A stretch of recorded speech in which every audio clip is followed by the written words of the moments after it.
देखो दोस्तों, last video का कमेंट टारगेट जल्दी पूरा हो गया, इसलिए इस बार 150 कमेंट का टारगेट रखते हैं। जो लोग सब्सक्राइब अभी तक नहीं किया है, प्लीज़ सब्सक्राइब कर दो और इस वीडियो को लाइक करना मत भूलना। तो चलिए आज की वीडियो शुरू करते हैं।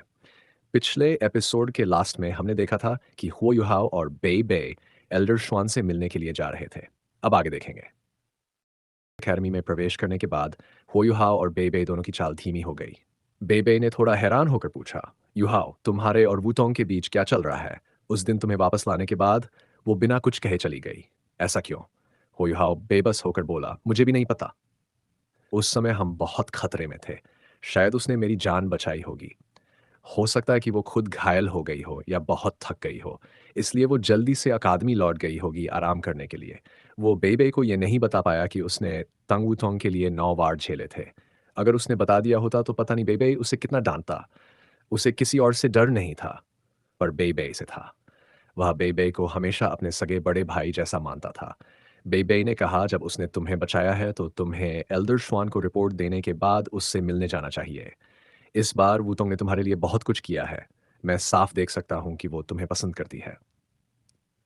हो युहाओ के चेहरे पर एक हल्की कड़वी मुस्कान आई, पर उसने सीधे तौर पर इनकार नहीं किया, बस सिर हिलाकर सहमति जताई। बेबे उसे साथ लेकर सी गॉड्स आइलैंड की ओर गया। वह सीधे सी गॉड्स पवेलियन की तरफ बढ़े। पवेलियन के बाहर पहुंचकर हो युहाओ ने गोल्डन ट्री के सामने झुककर प्रणाम किया। बेबे ने भी वैसा ही किया। हो युहाओ मन ही मन सोचने लगा, टीचर, मैं जिंदा लौट आया हूं। इस बार मेरा सामना लॉन्ग शाओयाओ से हुआ, लेकिन उसने मुझे क्यों छोड़ दिया? क्या ये आपकी वजह से था या कुछ और कारण है? फिर जब मैंने 9 बार झेले, उसके बाद मेरी कल्टीवेशन कैसे बढ़ गई? और मेरे शरीर पर कोई घाव क्यों नहीं है? इस रहस्य का उत्तर उसे केवल तांगवुतोंग से ही मिल सकता था। लेकिन उसे याद था कि बेहोश होने से पहले तांगवुतोंग भी बेहोश हो गई थी। अगर वो खुद होश में नहीं थी तो कुछ बता भी कैसे सकती थी? शायद ये रहस्य ऐसे ही बना रहेगा। ये सोचकर उसने लंबी सांस ली। अचानक सी गॉड्स पेविलियन से एल्डोन श्वांग की आवाज आई, क्यों आहें भर रहे हो? दोनों अंदर आ जाओ। होयुहा और बेबे उठकर पवेलियन में दाखिल हुए। नई पीढ़ी में केवल वही दोनों और जैंग लेक्सुआन ऐसे थे जिन्हें पवेलियन में आने जाने की अनुमति थी, क्योंकि वे सी गॉड्स पवेलियन के सदस्य थे। निस्संदेह भविष्य में श्रेक एकेडमी की अगुवाई इन्हीं के हाथों में होनी थी। एल्डर श्वान पहले स्तर पर उनका इंतजार कर रहे थे। उन्होंने हुयुहाओ की ओर देखा और बोले, युहाओ, हर बार जब भी तुम बाहर जाते हो कोई नया मुसीबत लेकर लौटते हो। तुम तो सच में समस्या खींचने वाले हो। हुयुहाओ तन गया। कहीं एल्डर श्वान को मेरे और टंग वुतोंग के मिलने की बात तो नहीं पता चल गई? अगर ऐसा हुआ तो एल्डर सीनियर जरूर मुझे डांटेंगे। लेकिन अब कुछ कहने का विकल्प नहीं था, इसलिए उसने हिम्मत जुटाकर हंसते हुए कहा, एल्डर श्वान, मुझे नहीं पता कि मैं भाग्यशाली हूं या नहीं, लेकिन इस बार मैंने कुछ योगदान जरूर दिया है। अगर मुझसे कोई गलती हुई भी हो तो उसे मैं सुधार सकता हूँ। एल्डर श्वान ने सिर हिलाया और बोले, तुमसे गलती हुई है, वो ये कि तुमने मुझे चिंता में डाल दिया, लेकिन एक्सट्रीम नॉर्थ में तुमने अच्छा काम किया। बताओ, तुमने सन मून एम्पायर की योजना कैसे बिगाड़ी? तुम्हारे पास पूरी सोल इंजीनियर लीजन से लड़ने की ताकत तो नहीं थी। आ, चिक्यू ने भी कुछ स्पष्ट नहीं बताया। होयुहाओ ने खांसते हुए कहा, बात ऐसी है एल्डर श्वान, आपको याद है ना मेरा स्पिरिट? एल्डर श्वान ने थोड़ी देर सोचकर कहा, क्या तुम उस छोटी लड़की की बात कर रहे हो जो बहुत प्यारी थी? हुओ युहाओ ने जल्दी से सिर हिलाया, हाँ, वही। एल्डरशॉन बोले, जरूर याद है। इतनी प्यारी लड़की को कैसे भूल सकता हूँ? क्यों? उसका इससे क्या संबंध है? एल्डरशॉन की तरह बेबे भी उत्सुक था। वह हमेशा जानता था कि हो युहाओ की शक्ति रहस्यमयी है, लेकिन उसने कभी दखल नहीं दिया था। अब जब युहाओ खुद बता रहा था तो वह ध्यान से सुनने लगा। हो युहाओ मुस्कुराया और बोला, वो कोई साधारण लड़की नहीं है। उसका असली रूप बहुत शक्तिशाली है।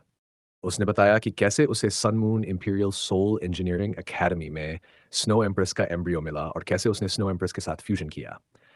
उसने ये भी बताया कि स्नो एम्प्रेस ने एक स्पिरिट के रूप में पुनर्जन्म लिया। ये सुनकर एल्डर श्वान और बेबे दोनों चकित रह गए। पोयुहाव के जीवन की घटनाएं अब जादू से परे थीं। एक मानव ने स्नो एम्प्रेस जैसी शक्तिशाली आत्मा से फ्यूजन किया था, जो 10 ग्रेट सैवेज बीस में तीसरे स्थान पर थी। डीटियन और इविल आई टायरन किंग के बाद उसकी शक्ति थी, और उसकी कल्टीवेशन लगभग 7 लाख वर्ष की थी। अगर मुएन भी जीवित होते तो भी शायद वो स्नो एम्प्रेस को हरा नहीं सकते थे। एक्सट्रीम नॉर्थ के बर्फीले मैदानों में तो वह बीस्ट गॉड के बराबर थी, और अब वही स्नो एम्प्रेस हुयुहाओ की स्पिरिट बन गई थी। अब एल्डर श्वान को समझ आया कि क्यों युहाओ की अल्टीमेट आइस क्षमता इतनी तेजी से बढ़ी। हुयुहाओ ने कहा, मैंने स्नो एम्प्रेस के नेतृत्व में एक्सट्रीम नॉर्थ के सबसे शक्तिशाली soul beasts, Titan Snow Devils को अपने साथ जोड़ा।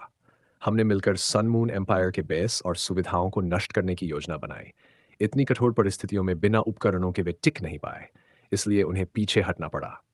यकीन मानिए, अब वो जल्द कुछ नहीं कर पाएंगे। एल्डर श्वान ने होंठ टेढ़े करके कहा, यह काम तो कर दिखाया तुमने। एक्सट्रीम नॉर्थ के सोल बीस्ट्स की शक्ति को इस्तेमाल करना वाकई। हुओ युहाओ ने हल्के से हंसते हुए कहा, थोड़ा बड़ा चढ़ाकर कहा, लेकिन गर्व तो था ही। एल्डर श्वान ने घूरते हुए कहा, ज्यादा खुश मत हो, अगली बार इतना लापरवाह मत बनना। कम से कम खबर तो भेज सकते थे अकादमी को। क्या तुम्हें हम पर भरोसा नहीं? हालांकि एल्डर श्वान उसे डांट रहे थे, लेकिन हुओ युहाओ के दिल में गर्माहट थी। हाँ, श्रेक अकेडमी वाकई मेरा घर है। हुओ युहाओ ने सिर झुकाकर कहा, हाँ एल्डर श्वान, गलती मेरी थी, अब से मैं ध्यान रखूंगा। एल्डर श्वान और कुछ कहना चाहते थे, लेकिन उसकी सच्ची पश्चाताप देखकर हंस पड़े। तुम गलती मानने में तो तेज हो, पर अपनी आदतें नहीं बदलोगे। हुयुहाओ ने सिर खुजाते हुए शर्मिंदा मुस्कान दी, जबकि बेबे ने सिर हिलाकर सहमति जताई। युहाओ ने जल्दी से विषय बदल दिया। एल्डर श्वान, हम दोनों टीचर शाओया के बारे में बताने आए हैं। जब हम हेवन डो सिटी गए थे, तब हमें एक ईवल सोल मास्टर मिला। उससे पता चला कि वो फ्रंटलाइन पर है। यह कहकर युहाओ ने राहत की सांस ली। एल्डर श्वान को तांग वूतोंग की बात पता नहीं चली लगती थी, वरना इतना आसानी से नहीं छोड़ते। बेबे ने जल्दी से चुयनवे की बताई सारी बातें समझा दी। एल्डर श्वान कुछ देर सोचते रहे और बोले, अगर ऐसा है तो टैंग सेक्ट में एक टीम बनाओ। मैं तय करूंगा कि तुम्हारे साथ किसे भेजना है। बेबे थोड़ा चौंक गया और बोला, एल्डर श्वान, अगर हम शाओया को बचाने जाएं तो क्या इससे अकादमी पर असर पड़ेगा? एल्डर श्वान ने उसकी ओर देखते हुए कहा, मैं समझता हूं तुम क्या सोच रहे हो। क्या तुम्हें लगता है कि सन मून एम्पायर को नहीं पता कि हम उनका सामना करने वाले हैं? हमें न सिर्फ शाओया को बचाना है, बल्कि कुछ ऐसा करना है जिससे तीनों एम्पायर्स का आत्मविश्वास बढ़े और सन मून एम्पायर को उसकी औकात दिखाई दे। हमें उन्हें भ्रमित करने की रणनीति भी अपनानी होगी। बेबे की आंखें चमक उठी और उसने कहा, एल्डर श्वान इज वाइज। एल्डर श्वान झुंझलाकर बोले, चापलूसी बंद करो। बताओ, मैं कैसे बुद्धिमान हूं? बेबे हिचकिचाया और बोला, एल्डर श्वान, मुझे थोड़ा भ्रम है। युहाओ, तुम बताओ। और उसने होयुहाओ को आगे खींच लिया। होयुहाओ मन ही मन बोला, एल्डेस्ट सीनियर, तुम तो बड़े चालाक निकले। पर जुबान से कुछ ना कहा। उसने सोचा और बोला, एल्डर श्वान, हमें भ्रम पैदा करने के लिए बस इतना करना होगा कि हम सोल इंजीनियर्स को साथ न लें। हमें केवल पारंपरिक सोल मास्टर्स को भेजना चाहिए। इससे सनमून एम्पायर यही समझेगा कि हम अब भी सोल मास्टर्स पर निर्भर है, सोल टूल डिपार्टमेंट पर नहीं। एल्डर श्वान ने संतुष्ट होकर सिर हिलाया, यही तो बात है। अभी लिनर और डूडियो सोल टूल डिपार्टमेंट में व्यस्त है, इसलिए मैं शाओजे को तुम्हारे साथ भेजूंगा। वो अकादमी का प्रतिनिधित्व करेगा। हालांकि इस समय प्रशिक्षण और कक्षाओं का समय बहुत तंग है, इसलिए मैं ज़्यादा लोगों को नहीं भेज सकता। एल्डर सॉन्ग भी साथ जाएंगी। इन दोनों के साथ कोई समस्या नहीं होनी चाहिए। श्रेक एकेडमी में एल्डर सॉन्ग की शक्ति एल्डर श्वान से थोड़ी ही कम थी। उनके ग्रीन शैडो गॉडली ईगल ने बीस्ट वेव के दौरान बहुत बड़ा योगदान दिया था। दो ट्रांसेंडेंट डोलू के समर्थन से सफलता की संभावना बहुत बढ़ गई थी। बेबे ने उत्साह से हाथ रगड़ते हुए कहा, धन्यवाद एल्डर श्वान, धन्यवाद। एल्डर श्वान मुस्कुराए और बोले, तुम मुझे धन्यवाद क्यों दे रहे हो? मैंने पहले ही कहा था कि श्रेक अकेडमी और थैंग सेक्ट एक ही परिवार की तरह है। शाओया थैंग सेक्ट की असली सेक्ट लीडर है। क्या हमें उसे बचाना नहीं चाहिए? लेकिन क्या तुम्हारे पास उसके शरीर में मौजूद ईवल पॉइजन को हटाने का कोई तरीका है? बेबे का चेहरा थोड़ा गंभीर हो गया और उसने जवाब दिया, ये कठिन होगा, लेकिन हमें पहले उसे बचाना ही होगा, तभी कोई मौका मिलेगा। एल्डर श्वान बोले, हाँ, ये सही है। तुम दोनों इस बार जा सकते हो, लेकिन सावधान रहना। सोचो कि इस यात्रा पर अपने साथ किसे ले जाना है। तुम्हें टैंग सेक्ट की जिम्मेदारी संभालनी चाहिए थी, लेकिन मुझे लगता है कि तुम लोग वहीं रहकर भी बेचैन रहोगे। इसलिए बेहतर है कि तुम खुद जाओ, लेकिन पहले टैंग सेक्ट की तैयारी कर लो। बेबे ने उत्साहित होकर कहा, जी, मैं ऐसा ही करूंगा। होयुहाओ ने पूछा, एल्डर श्वान टांग वूतोंग कैसी है? उसने मेरी जान बचाई थी, मैं उससे मिलने का सोच रहा था। एल्डर श्वान ने जवाब दिया, तुम अभी उससे नहीं मिल सकते। वह क्लोज डोर कल्टिवेशन में है। क्या? युहाओ चौंक गया और एल्डर श्वान की ओर देखने लगा। एल्डर श्वान बोले, मुझे भी ठीक से नहीं पता कि उसके साथ क्या हो रहा है। तुम्हें बचाने के बाद से वह कुछ विचलित सी लग रही थी। उसने मुझसे परमिशन ली कि वह क्लोज डोर कल्टिवेशन में जाए। और उसने कहा कि कोई भी उसे परेशान न करे। वह बहुत प्रतिभाशाली है और तुमसे भी कम नहीं। मुझे उम्मीद है कि इस बार की कल्टीवेशन उसके लिए लाभदायक होगी। एल्डर श्वान की बातें सुनकर हो युहाओ कुछ नहीं कह सका। वह बेबे के साथ सी गॉड्स पवेलियन से निकलकर तांग सेक लौट आया। बेबे तुरंत काम में लग गया। उसे नहीं पता था कि वे लौटेंगे भी या नहीं। टांगसेक में बहुत सारे काम चल रहे थे, इसलिए उसके जाने से पहले उसे सब कुछ व्यवस्थित करना था। हुओ युहाओ ने भी समय व्यर्थ नहीं किया। वह अपने कमरे में लौटा और तुरंत अपने स्पिरिचुअल सी से स्नो एम्प्रेस को बुलाया। आइसबेयर किंग की स्थिति अज्ञात थी, लेकिन उसे विश्वास था कि स्नो एम्प्रेस उसे ढूंढने का कोई तरीका जानती होगी। उसने हल्की सांस ली और मन में सोचा, मुझे डर है कि स्नो एम्प्रेस इस बार मुझे जरूर डांटेगी। उस समय मैं सच में मरने को तैयार था। अब उससे आइस एम्प्रेस और ब्रदर स्काईड्रीम से नज़र मिलाना भी मुश्किल लग रहा है, लेकिन अब कोई विकल्प नहीं था। चाहे जो हो, इस बात को सुलझाना ही होगा। उसने दांत भींचे और स्नो एम्प्रेस को अपने स्पिरिचुअल सी से बुलाया। एक आकृति चमकी और स्नो एम्प्रेस प्रकट हुई। जैसा कि हुहाव ने सोचा था, वह उसे ठंडी नज़रों से देख रही थी, जैसे उसे बहुत बड़ी मुसीबत आने वाली हो। मैं गलत था। हुहाव ने सिर झुका लिया और वही तरीका अपनाया जो उसने पहले एल्डर श्वान के सामने किया था। स्नो एम्प्रेस कुछ नहीं बोली, बस उसे देखती रही। स्नो एम्प्रेस, मैं मानता हूं कि मुझसे गलती हुई। बू। स्नो एम्प्रेस अचानक हंस पड़ी। वह अपनी ठंडी अभिव्यक्ति बनाए नहीं रख सकी और उसके चेहरे पर मोहक मुस्कान उभर आई। हुईहाव ने अनजाने में सिर उठाया। जब उसने उसे हंसते देखा तो चौंक गया। क्या तुम क्यों हंस रही हो? स्नो एम्प्रेस अचानक फिर से गंभीर हो गई और बोली, क्या लगता है तुम्हें मैं किस बात पर हंस रही हूं? हुईहाव ने कड़वाहट भरी मुस्कान के साथ कहा, मुझे नहीं पता, बल्कि तुम मुझे डांट दो तो मुझे बेहतर लगेगा। स्नो एम्प्रेस ने तंज भरे स्वर में कहा, डैडी, क्या तुम इतने बेचारे हो? हुईहाव को जैसे झुरझुरी सी हो गई। उसने कहा, मुझे ऐसा मत बुलाओ, ये तो डांटने से भी बुरा है। स्नो एम्प्रेस ने गुस्से में कहा, मैं फिर भी तुम्हें यही कहूंगी, डैडी डैडी डैडी। हुईहाव चुपचाप सुनता रहा, विरोध करने की हिम्मत नहीं हुई। आखिर गलती उसी की थी। कमरे में फिर सन्नाटा छा गया। स्नो एम्प्रेस उसे देखती रही जबकि हुईहाव सिर झुकाए रहा। थोड़ी देर बाद स्नो एम्प्रेस फिर से मुस्कुराई और बोली, तुम वाकई मूर्ख हो। अब समझ में आया कि वांग डोंगर तुम्हें मूर्ख क्यों कहती थी। क्या तुम सच में सोचते थे कि डार्कनेस होली ड्रैगन तुम्हें मारना चाहता था और हम तुम्हें मरने देते? उसने तो शुरू से ही तुम्हें मारने का इरादा नहीं किया था। नहीं तो मामला इतना आसान नहीं होता। क्या? होयुहाव ने चौंक कर पूछा। स्नो एम्प्रेस ने ठंडी आवाज में कहा, क्या तुमने मेरी बात नहीं समझी? उस दिन डार्कनेस होली ड्रैगन के पास तुम्हें मारने की नीयत ही नहीं थी। तुम क्या सोच रहे थे? उसकी शक्ति इतनी है कि वह तुम्हें मारने के अनगिनत तरीके जानता है। वह डीटीएन तक से बच सकता है, लेकिन उसने ऐसा नहीं किया। क्या तुमने गौर नहीं किया कि अगर वह तुम्हें मारना चाहता तो शहर से बाहर क्यों खींचता? शहर तो उसका इलाका था। होयुहाव हैरान होकर बोला, अगर मुझे या वूतोंग को नुकसान नहीं पहुंचाना चाहता था तो फिर वह आया ही क्यों? स्नो एम्प्रेस, बताओ जल्दी। स्नो एम्प्रेस ठंडी आवाज में बोली, इससे पहले कि मैं उसके असली इरादे बताऊं, पहले हमारी बात करते हैं। तुम हमें छोड़ने वाले थे, है ना? बताओ, हमें अब क्या करना चाहिए? हो, युहाओ ने कड़वाहट से हंसते हुए कहा, मेरे पास कोई विकल्प नहीं था। क्या तुम इसमें सोचती हो कि मैं अल्टीमेट डुलू के सामने आत्मविश्वास से खड़ा रह सकता था? मेरे पास कोई रास्ता नहीं था। मुझे पता था कि लोंग शाओयाओ अपना वादा निभाएगा। उसके डैगर का पॉइजन वुथोंग को मार सकता था। मैं बस उसकी जगह वह जहर लेना चाहता था। कम से कम हम में से कोई एक तो जीवित रहता और जानकारी पहुंचा सकता। मैं एक पुरुष हूं। मैं कैसे किसी लड़की को अपने लिए वार सहने देता?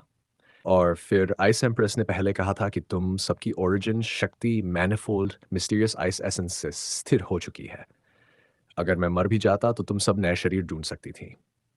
स्नो एम्प्रेस ने गहरी सांस ली और बोली, तुम वाकई मूर्ख हो। आइस ने बस सिर्फ सैद्धांतिक रूप से कहा था। सच तो यह है कि हमारी जिंदगियां अब तुम्हारी जिंदगी से जुड़ी हुई हैं। अगर तुम मर गए तो हम भी मर जाएंगे। स्काई ड्रीम शायद तुम्हारे शरीर से निकल सकता है, लेकिन क्या तुम भूल गए? जब तुमने सोल कोर बनाया था, उसने अपनी स्पिरिचुअल ओरिजिन का अंश तुम्हें दे दिया था। वह अब तुम्हारा हिस्सा बन चुका है। अगर तुम उसे अलग करते हो, तो क्या तुम्हारे अंदर जरा भी कॉन्शियस बचेगा? क्या? हुआ दंग रह गया। स्नो एम्प्रेस ने आगे कहा, और आइस, क्या वह निकल सकती है? वह तुम्हारी दूसरी मार्शल सोल है और उसकी ओरिजिन शक्ति तुम्हारे सोल बोन में है। अगर तुम मर गए, तो उसके पास अपनी मूल शक्ति का 1% भी नहीं बचेगा। वह डिसिपेट हो जाएगी इससे पहले कि नया शरीर पाए। हम सब में स्टार एनीस ही एकमात्र है जो शायद बच पाए, क्योंकि वह एक प्योर स्पिरिट है। फिर स्नो एम्प्रेस कुछ पल रुकी और बोली, और आखिर में, शुरू में तुम्हारे टीचर ने अपनी डिवाइन सेंस की ओरिजिन शक्ति जला दी थी ताकि मैं तुम्हारी स्पिरिट बन सकूं। नहीं तो तुम मेरी इमेंस शक्ति को सही नहीं सकते थे। मेरा ओरिजिन अब तुम्हारे स्पिरिट से जुड़ा है। अगर तुम मर गए तो मैं भी मर जाऊंगी। समझे? हुई ये सुनकर अपराध बोध से भर गया। ये पहली बार था जब उसे पता चला कि अगर वह मरता तो उसके सभी स्पिरिट्स स्टार एनीस को छोड़कर उसी के साथ नष्ट हो जाएंगे। वह लाल चेहरा लिए खामोश रहा, उसे कुछ कहने को नहीं सूझा। वह जानता था कि उसकी सारी सफलता उन्हीं स्पिरिट्स की वजह से थी, और फिर भी उसने हार मानने की सोची थी। स्नो एम्प्रेस ने कहा, मैं ये सब इसलिए कह रही हूं ताकि तुम समझो, अब तुम सिर्फ एक व्यक्ति के लिए नहीं जी रहे हो, बल्कि हम सब के लिए। हाँ, तुम्हारी प्रेम जिंदगी में मुश्किलें आई हैं, लेकिन तुम एक पुरुष हो। क्या तुम प्रेम के बिना नहीं जी सकते? होयुहाव ने सिर झुकाया और कहा, स्नो एम्प्रेस, मुझसे गलती हुई। मैं अब ऐसा नहीं करूंगा। स्नो एम्प्रेस ने हल्की आवाज में कहा, ठीक है, अब ऐसे मत बनो। सच तो ये है कि हम तुमसे नाराज नहीं हैं। होयुहाव ने आश्चर्य से सिर उठाया। नाराज नहीं? स्नो एम्प्रेस की नजरें अब कोमल हो गई थीं। उसने हल्की सांस ली और बोली, हम समझ सकते हैं तुम किस दौर से गुजरे हो। तुमने इतने सालों से बिना रुके मेहनत की है, अनगिनत खतरों का सामना किया है। सच कहूं तो तुम इंसानों में सबसे मजबूत हो। अगर कोई और होता तो वही करता जो तुमने किया। इसलिए खुद को दोष मत दो। हम तुम्हारा फैसला समझ सकते हैं। तुम थक गए हो, तुम पर बहुत दबाव है। एक बात, हम तुम्हारी स्पिरिट्स है। हम तुम्हारे साथ हैं। भविष्य में जो भी करो, खुद को संजो कर रखना। खुद की कद्र करना मतलब हमारी कद्र करना है। और हाँ, हमें बोझ या बंधन मत समझो। हम तुम्हारा हिस्सा है। हमें तुम्हारा भार हल्का करना चाहिए, न की ओर बढ़ाना। ताऊ की आंखें लाल हो गईं जब उसने स्नो एम्प्रेस की ओर देखा। दरअसल उसके दिल में स्काई ड्रीम आइस वर्म और आइस एम्प्रेस दोनों ही उसके लिए तनाव का कारण थे। वह अच्छी तरह जानता था कि वे उसके साथ क्यों थीं। उनके अपने उद्देश्य थे जिन्हें उसे पूरा करना था। अगर वह ऐसा नहीं कर पाता तो वह उन्हें निराश कर देता। स्नो एम्प्रेस की बातों ने उसके दिल को गहराई से छू लिया, और उसके भीतर मौजूद स्पिरिट्स के बीच जो आखिरी दूरी थी वह भी मिट गई। धन्यवाद। स्नो युहाओ की आंखों से आंसू बह निकले। मुझे स्नो लेडी कहो। हम जानते हैं कि तुम थक चुके हो, इसलिए अब हम तुम्हें किसी बात के लिए मजबूर नहीं करेंगे। जब आराम करने का समय हो तो आराम करो, और जब सुकून पाने का वक्त हो तो खुद को राहत दो। अगर कोई ताकतवर दुश्मन भी सामने आए तो याद रखना, हम तुम्हारे साथ हैं। लॉन्गशाओ ने सही कहा था। वह एक अल्टीमेट टोलू है और जियान से तुम्हारा संबंध काटने के अनगिनत तरीके जानता है। लेकिन उसे ये नहीं पता कि मैं और तुम एक ही इकाई हैं। मैं कोई नौसिखिया नहीं हूँ। जब तक मैं यहाँ हूँ, मैं किसी भी समय बीस्ट गॉड से संपर्क कर सकती हूँ और उसे बता सकती हूँ कि तुम खतरे में हो। जीचियान तुम्हें सीमित करना चाहता है, लेकिन वही तुम्हारा सबसे बड़ा सहारा बन सकता है। इसलिए तुम्हें अपनी सुरक्षा के लिए इतना चिंतित होने की जरूरत नहीं है। हालांकि सतर्क रहना हमेशा बेहतर होता है। ठीक है, लेकिन लिटिल बाय का क्या? वह अभी हेवन डो सिटी में है। मैं पूछना चाहता था कि क्या तुम उससे संपर्क कर सकती हो? मैं उसे ढूंढने के लिए अभी वहां जाना चाहता हूं। तुम्हें हेवन डो सिटी जाने की जरूरत नहीं है। स्नो एम्प्रेस हल्का हंसी और बोली, मुझे पहले से पता था कि तुम यही पूछोगे। जब तंग वुतोंग तुम्हारे साथ गई थी तभी मैं लिटिल बाय को इशारा कर दिया था कि वह तुम्हारा पीछा करे। दरअसल अगर लॉन्ग शाओयाओ तुम्हें मारने का इरादा रखता तो मैं पहले ही लिटिल बाय को भेज देती। लेकिन चूंकि वह ऐसा नहीं चाहता था, मैंने उसे रोक लिया। अब जब वह पास है, तुम सुरक्षित रूप से लौट सकते हो। वह अभी कहाँ है? होयुहाओ ने आश्चर्य से पूछा। श्रेक सिटी के बाहर, स्नो एम्प्रेस ने जवाब दिया।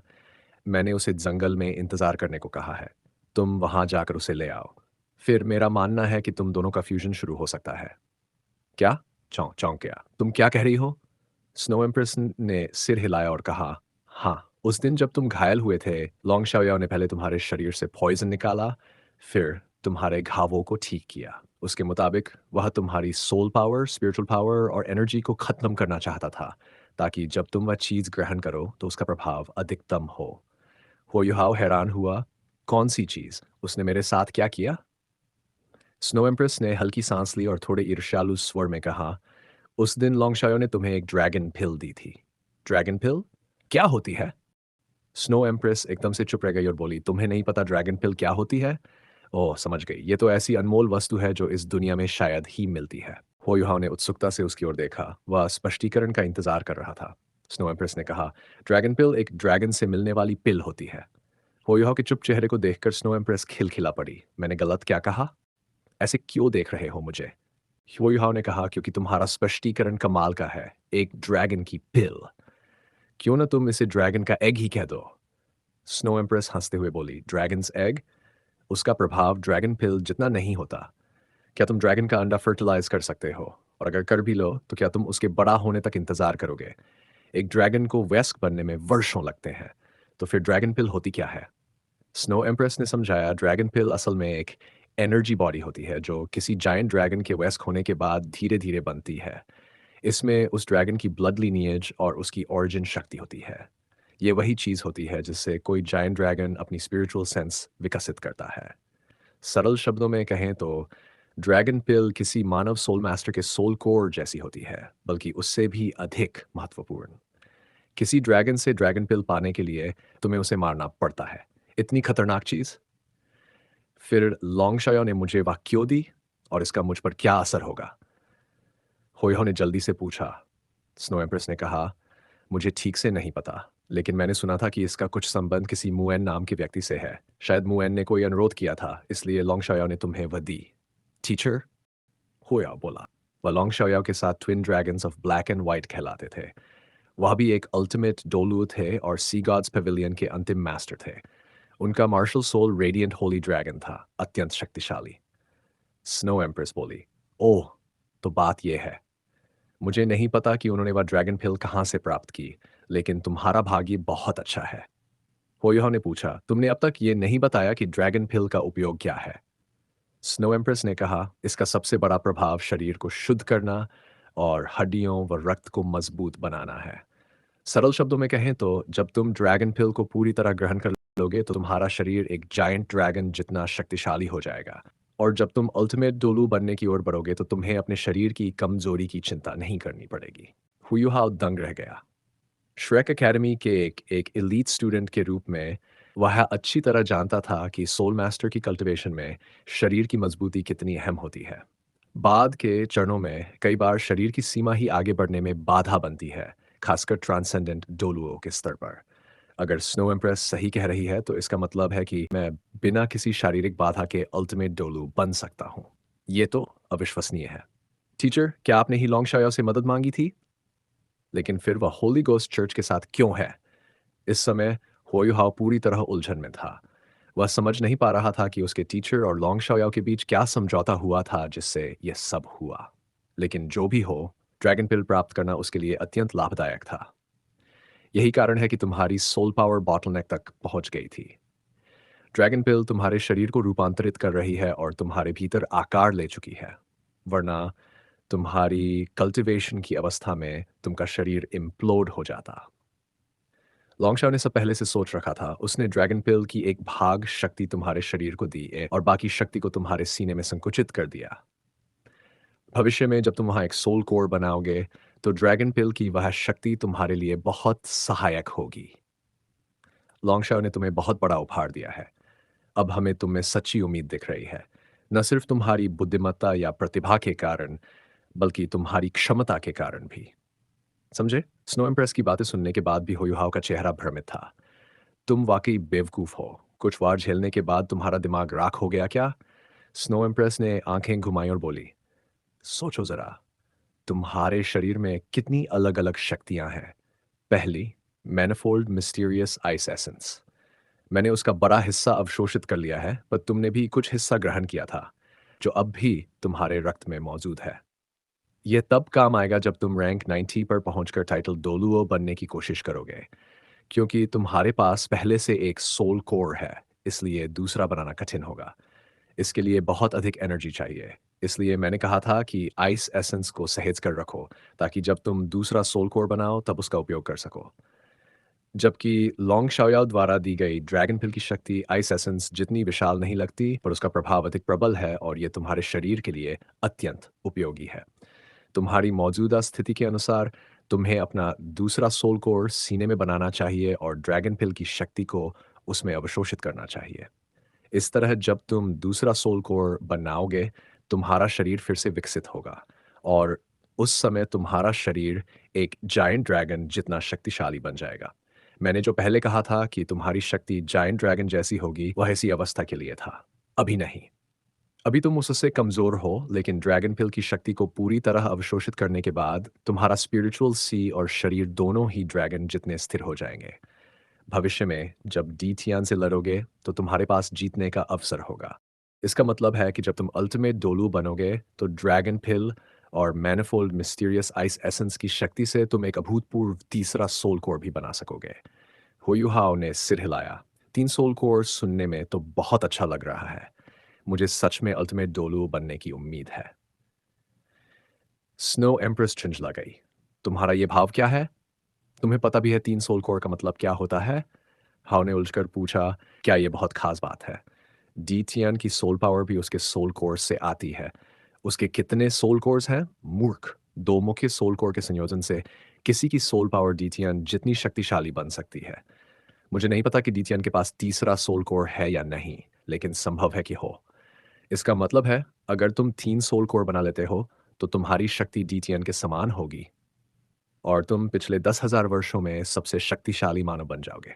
तो चलिए ये वीडियो यहीं समाप्त करते हैं। कमेंट में ये ज़रूर बताना आपको किस तरह की वीडियो चाहिए। वीडियो अच्छी लगी हो तो लाइक करना, अपने विचार कमेंट करना।